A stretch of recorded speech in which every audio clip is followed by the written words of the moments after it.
자, 이란은 이 미국 트럼프의 협상 의지를 믿질 못하고 있습니다. 이렇게 봅니다. 군사 계획을 준비하려는 시간 벌기라고요. 실제로 미군의 움직임이 심상치 않습니다. 하르그 섬을 목표로 공수부대 3,000명의 이란 투입을 검토하는 것으로 전해집니다. 이현용 기자입니다. 미 파리 공수부대의 즉각 대응 부대원들은 항상 군장을 써놓습니다. 24시간 출동 대비 태세를 유지하기 위해서입니다. 명령이 하달되면 미 본토에서 출발해 세계 어디든 18시간 안에 도착하는 게 원칙. 중동 지역 이란도 마찬가지입니다. 미 일간 뉴욕타임스는 국방부 관계자들의 말을 인용해 미군이 이란 작전 지원을 위해 파리 공수사단 3,000명 규모 여단을 배치하는 방안을 검토하고 있다고 보도했습니다. 목적지는 이란 원유 수송의 요충지 하르그 섬이 거론됩니다. 그러면서 이들 즉각 대응 부대는 먼저 투입될 해병대를 보강하거나 교대하는 데 쓰일 가능성이 높다고 전했습니다. 병참, 즉 군사 물자를 유지하고 작전을 지속하는 역할을 수행하는 겁니다. 공수부대 파병은 아직 검토 단계입니다.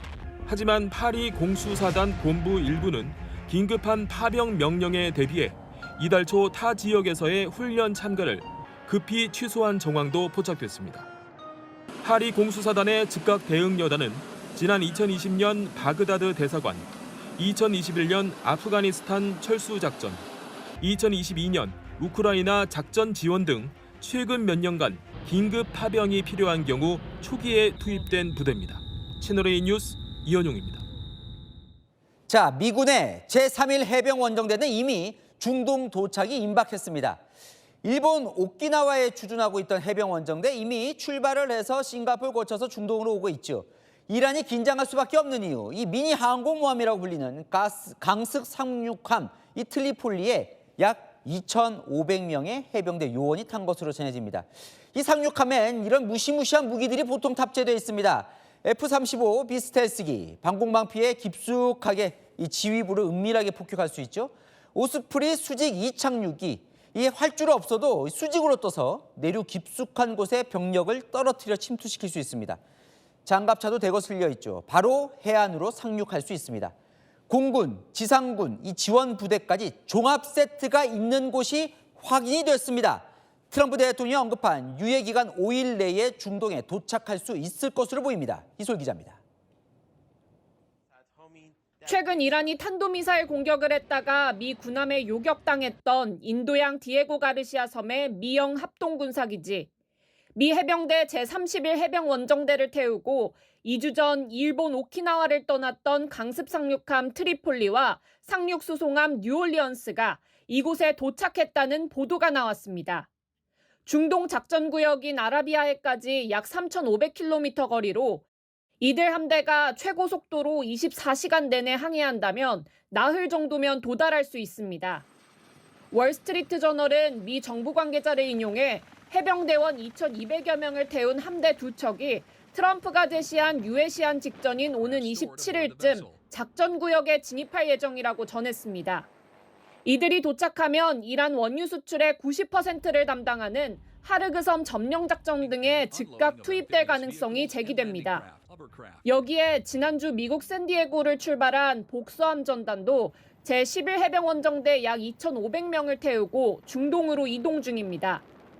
5,000명에 가까운 해병대원이 동시에 이란으로 향하고 있는 겁니다. 다만 후발대격인 복수함 전단은 다음 달 중순쯤에야 도착할 것으로 보여 우선은 현재 인도양에 있는 병력이 이란 압박에 선봉에 설 전망입니다. 채널A 뉴스 이솔입니다. 미국은 이란을 향해 공격 유예를 밝혔지만 이스라엘은 별로 그럴 생각이 없어 보입니다.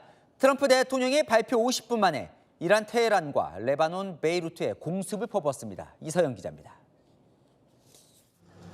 반 이상이 무너져 내려 뼈대만 남은 아파트.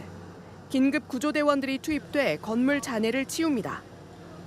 이란 테헤란 북부 안다라즈구가 이스라엘의 공습으로 쑥대밭이 됐습니다. SNS에는 공습 당시 정전된 테헤란 시내의 혼잡한 상황이 담긴 영상들이 올라왔습니다.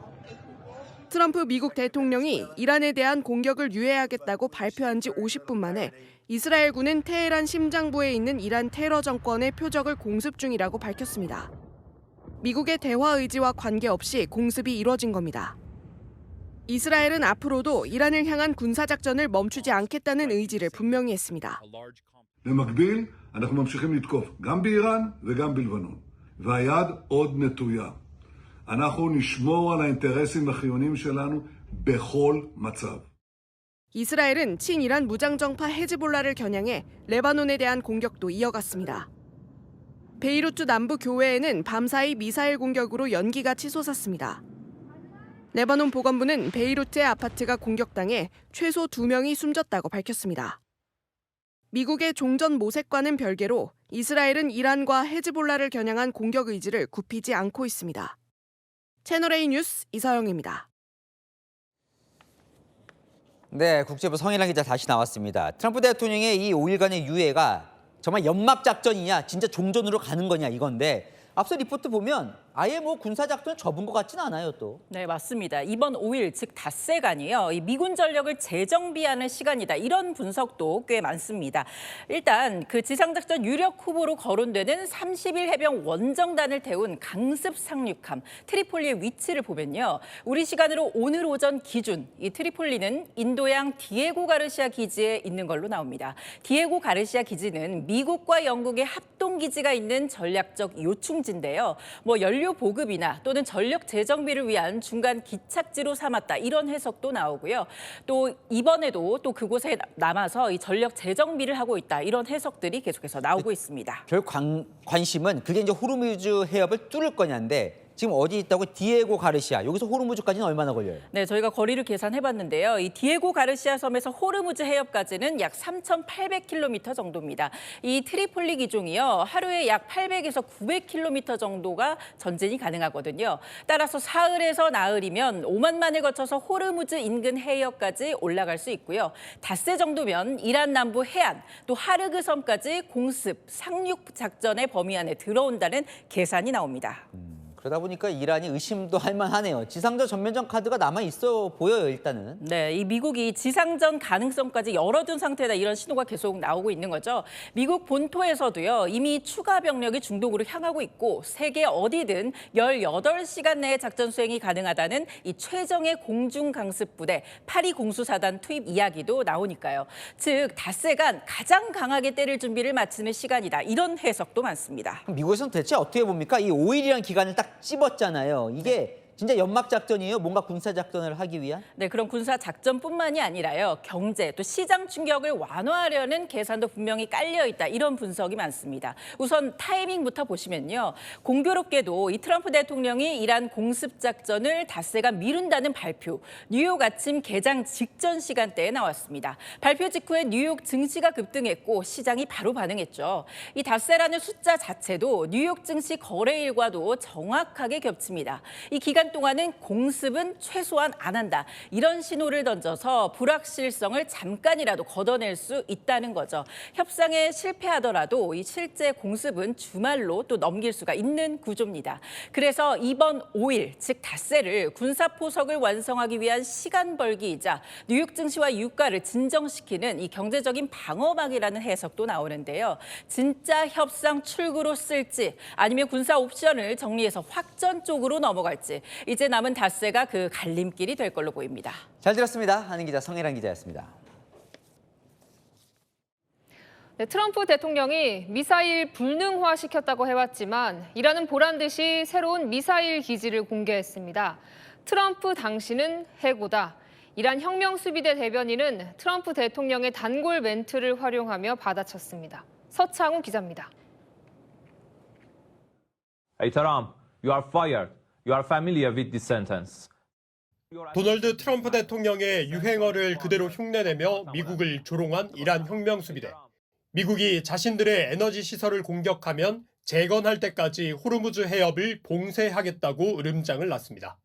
어제는 국영방송을 통해 미사일로 보이는 물체가 빼곡하게 들어찬 새 기지 모습을 공개하며 자신감을 피력했습니다. 해당 영상이 최근 새로 촬영된 것인지는 불분명한 가운데 연일 미국과 이스라엘의 강도 높은 공습을 당하는 이란이 미사일 재고 여력을 과시하기 위한 심리 전술을 펴는 것으로 풀이됩니다. 영국 더 타임스는 이란의 탄도미사일 재고가 고갈됐더라도 당분간 전쟁을 지속할 수 있는 역량은 충분해 보인다고 분석했습니다. 아울러 이란이 보유한 지하미사일 기지 중에는 산악지대 깊숙한 곳에 위치해 폭격에도 파괴되지 않는 곳이 있다는 평가도 나옵니다. 채널A 뉴스 서창우입니다. 네, 지난 주말에 이스라엘 방공망이 뚫려 200여 명이 다치는 일이 있었습니다. 당시 이스라엘군은 고성능 요격 미사일 대신 중거리 미사일을 사용했는데 비용, 그러니까 가성비를 따지다 요격에 실패했다는 분석이 나옵니다. 김동아 기자입니다. 밤하늘을 가르던 미사일이 순식간에 지상에 내리꽂힙니다. 현지 시각 21일 이스라엘의 남부 디모나 지역 마을에 이란이 발사한 탄도미사일이 떨어진 겁니다. 이스라엘군은 중거리 방공망 다윗의 돌팔매를 가동해 미사일 요격에 나섰지만 시스템 오류로 격추에 실패했다고 밝혔습니다. 이 공격으로 이스라엘 남부 디모나와 아라드에서 약 200명이 다쳤습니다. 당시 이스라엘군은 고성능 장거리 요격체계 에로3 대신 중거리용 다윗의 돌팔매를 투입한 것으로 드러났습니다. 대기권 밖에서도 탄도미사일을 요격할 수 있는 에로3의 한 발당 비용은 약 37억 원. 다윗의 돌팔매보다 2배 넘게 비쌉니다. 현재 언론은 다윗의 돌팔매를 사용한 건 고가의 장거리 요격 미사일 재고를 아끼려는 의도라고 분석했습니다. 채널A 뉴스 김동아입니다.